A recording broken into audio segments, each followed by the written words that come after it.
Hi, hello and welcome to VM Commerce. This is Meenakshi. இன்னைக்கு நம்ம இந்த வீடியோவில் depreciation சாப்டரில் இருந்த ப்ராப்ளம் நம்பர் 13ஓட சொல்யூஷன் பார்க்க போகிறோம்.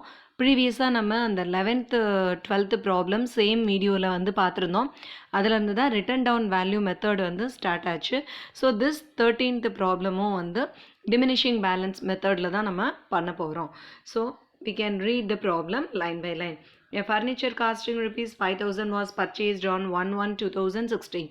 January 16th வந்து 5,000க்கு பர்ச்சேஸ் பண்ணியிருக்கிறாங்க. Installation charges is 1,000 rupees. So 5,000 cost, installation வந்து 1,000. அப்போ காஸ்ட் ஆஃப் த ஃபர்னிச்சர் வந்து 6,000 rupees. இங்கே நான் மென்ஷன் பண்ணியிருக்கேன் 5,000 + 1,000 6,000 rupees. So இன்ஸ்டாலேஷனை சேர்த்துடணும். Depreciation 10% per annum. Diminishing balance method.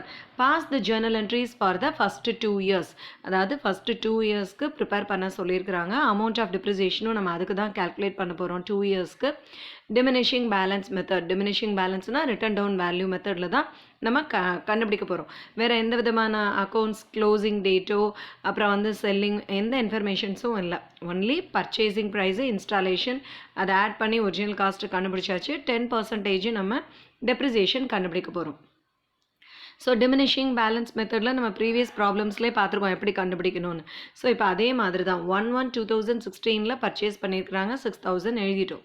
இப்போ ஃபஸ்ட் இயர் எப்போ வந்து ஃபினிஷ் ஆகுது? 31/12/2016. ஓகே, 1/1/16லேருந்து 31/12/2016. 6,000 காஸ்ட்டில் 10% கண்டுபிடிக்கிறோம். 600 rupees மைனஸ் பண்ணால் 5,400. இதுதான் ஃபஸ்ட் இயர் முடிஞ்ச உடனே book value of the furniture.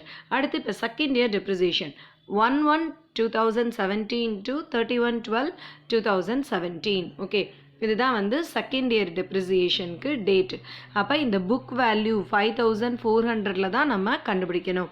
5,400 into 10%. So இந்த ரிட்டன் டவுன் வேல்யூ மெத்தட் அப்படின்னாலே புக் வேல்யூ ஆஃப் த அசட்டில் தான் கண்டுபிடிக்கணும். ஸ்ட்ரைட் லைன் மெத்தட் அப்படின்னா ஒரிஜினல் காஸ்ட் ஆஃப் த அசட்டில் கண்டுபிடிக்கணும். So 5,400 into 10% 540 rupees. இதை மைனஸ் பண்ணோன்னா we are getting the book value of the furniture 4,860.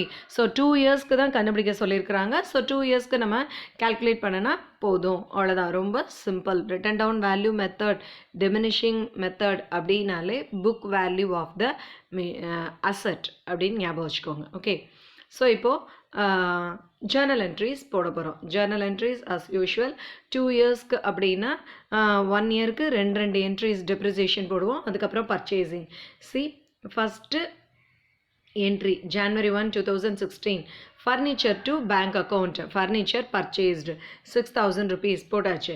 அடுத்தது December 31. இங்கே நம்ம 2016 மென்ஷன் பண்ணிட்டோம் காமனாக.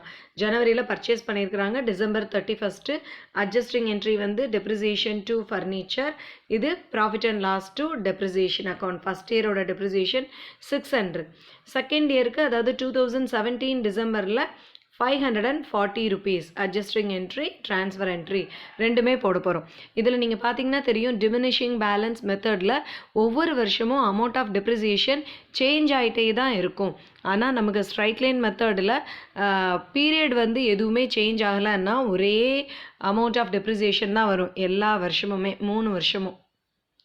ஆனால் இங்கே ரிட்டன் டவுன் வேல்யூ மெத்தடில் ஒவ்வொரு தடவையும் நம்ம புக் வேல்யூவில் கண்டுபிடிக்கிறதுனால அமௌண்ட் ஆஃப் டெப்ரிசியேஷன் சேஞ்ச் ஆகிட்டே தான் இருக்கும். Every year it will change. அதுதான் ரிட்டன் டவுன் வேல்யூ மெத்தடில் உள்ளது. Okay, procedure. ஓகே, ஸோ அந்த 5 ஜேர்னல் என்ட்ரிஸ் தான் ஆன்சர். கால்குலேட் பண்ணிட்டோம் அமௌண்ட் ஆஃப் டெப்ரிசியேஷன். இங்கே வந்து நம்ம ஜேர்னல் என்ட்ரிஸ் பாஸ் பண்ணியாச்சு. So this is the overall solution for the problem number 13. Thank you.